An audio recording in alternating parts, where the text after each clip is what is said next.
Hi, this is Nathan again with Potomac Bead Company, and we're doing part 2 of a 2-part video showing you how to use Ricks Beading Loom. And this loom is unique in that it allows you to only use 2 warp threads, meaning the threads that go from end to end. And you used to have to tie off those multiple places, but this lets you go around and around and tie off right here at the end temporarily. Now what we're doing is we're going to thread the beads into the loom. And this is an example of what we did last time, and we're going to do basically the same thing with 5 beads across in a pattern. In this case, we used Miyuki 80 hex cut beads, and this time we're going to use 3mm fire polished Czech glass beads. But it's going to be the same principle with a very similar pattern. And what we have to do first is pre-thread a needle, which we've done, and about halfway down, we did about 2 arm lengths of thread, but about halfway down, I put one of the threads into one of these little T's with a split. And there's still more behind it, but that lets me keep all the extra thread aside so that the length I'm taking through repeatedly isn't too long. And then I can just loosen this, pull out more thread as I need it. So I'm going to just wrap this around a little bit and put it into the very right spot. Which spot you use really just varies on how many different threads you're using. It gives you some flexibility with the different holes. And now we're going to take the needle, and I like to keep my beads over here on the right because it reminds me of the order in which I'm going. So in this case, I'm just going to go from top to bottom, starting with the first one, and put on every single one of each color. So now I have my 5 beads already strung on the thread, and we have it tied in here. We're going up, over, and underneath. And here's one of the trickiest parts, and that's getting the beads in here all separated, because you need a thread in between each bead. Now, what I'm going to do before I even slide these down is go back through, and I'm going through the tops. Or you take your thread around to the top and go back through, trying to make sure that the needle stays on top of the threads. And now once we have that, we can pull our needle through.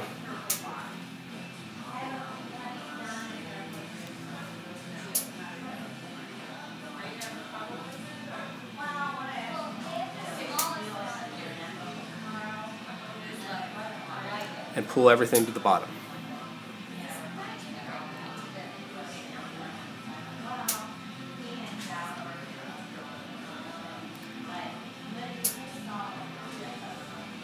Okay, so now that we're at the bottom, we're ready for the next row.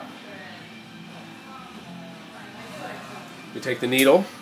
Now I like to keep my beads on the right side because that reminds me to put them on before going back over. But it just depends on the person. So we started last time with crystal, so this time we're going to start with blue and end with crystal. And we string all 5 beads, since we have 5 rows.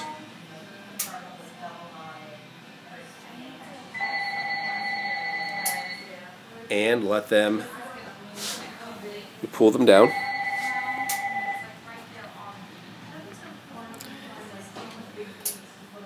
Again, like I said, the first row or 2 is usually what takes the most time. But you can see already this was easier because I was able to kind of fit them right in the grooves. You need to pull taut, but not too taut, or you can get some rippling in the bracelet. So now that the beads are there, we're going back through the tops with the needle.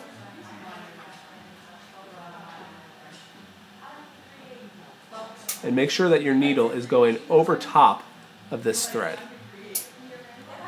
And basically looming is trapping the beads between threads going both directions.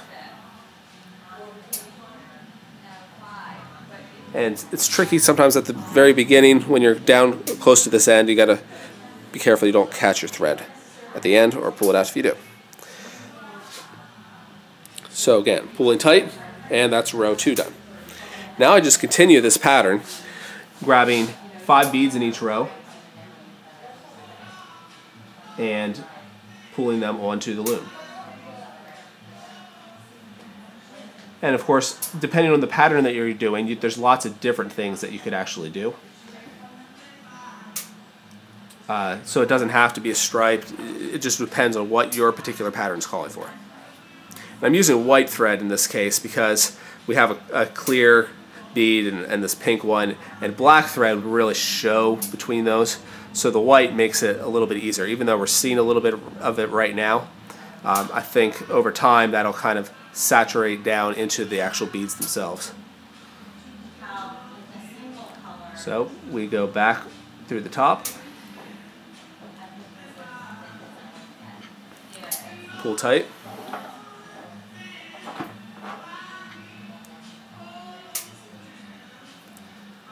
then bring the needle underneath and line up the next row. So I'm going to do the fourth row now, which means I start with the fourth color bead.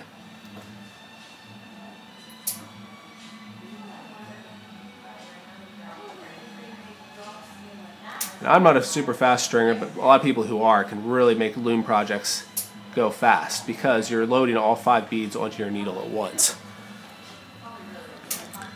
So we're going to pull it down,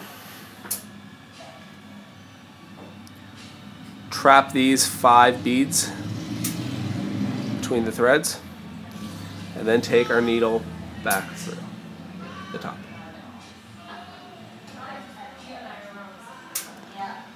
If you ever do miss and you actually go underneath one, actually you can see here I missed the top.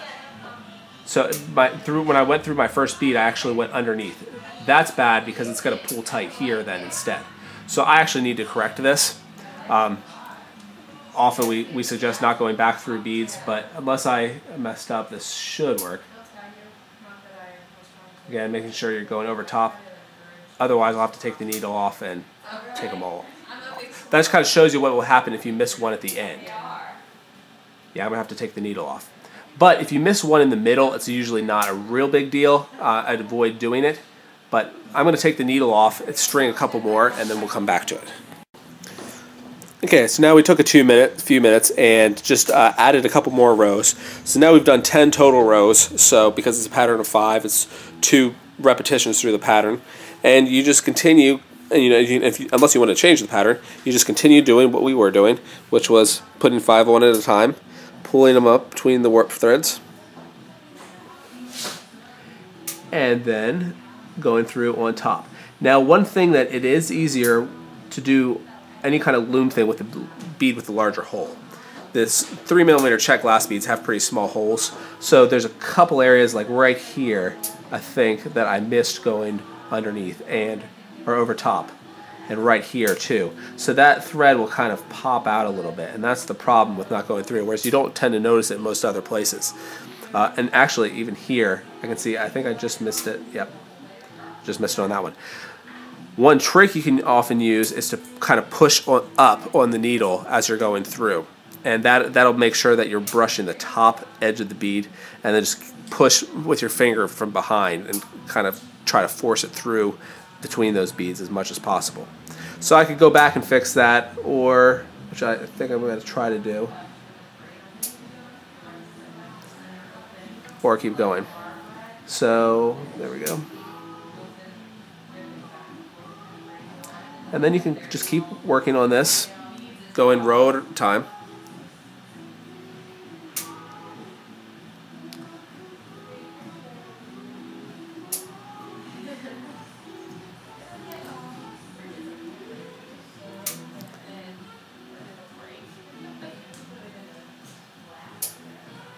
And that's why you're often told, don't go back through the beads. Fortunately it worked out, but then just on to the next thread. And we'll do 5 more beads and continue going up. And when you get to the end, we will show you how to actually take it off. So now we've gotten to the end, and although it looks like you're almost at the end, it's best if you can really fill all the rows out all the way to the mandrel. So what I'm going to try to do, and I don't know if it'll work, but I've kind of pushed my beads down, and I'm going to try to fill in one more final row. And this will allow me to have to hide less thread afterwards, because when we pull it off, we then, these little threads sticking out the end, we kind of work back into the piece. So this is a little bit tricky, but what I'm going to do is force the beads up, try to force the beads up in between each one, and I'll probably have to individually feed each bead through the needle. So there I got the first.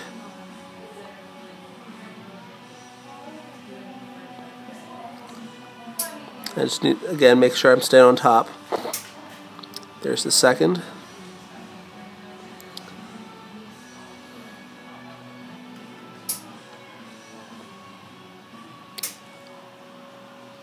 Third.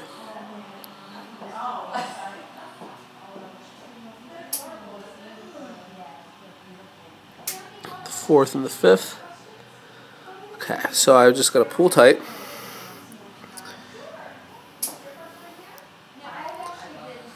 Okay, and now what we can do is take these off.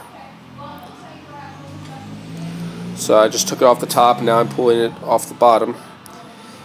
And then we can work the bracelet off the mandrels.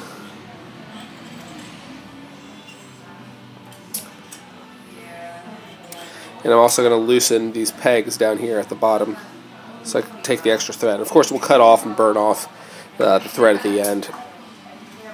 But at this point, the piece is more or less done. But we have these threads here. So what we're going to do is work these out. Just kind of push the piece from end to end. And as you can see, these threads are kind of starting to just disappear. So where they were there a minute ago, now they're kind of gone, and the piece is getting a little bit looser. And at this point, we're finished. Other than cutting these off, and then adding the clasp is simply a matter of your preference. In this case, some ladder stitch was done on each side. You could do brick to continue the pattern if need be, or if it's the right length, you can put your clasp right on. So that is how you work with the Ricks Beading Loom, and we hope that you enjoy using it.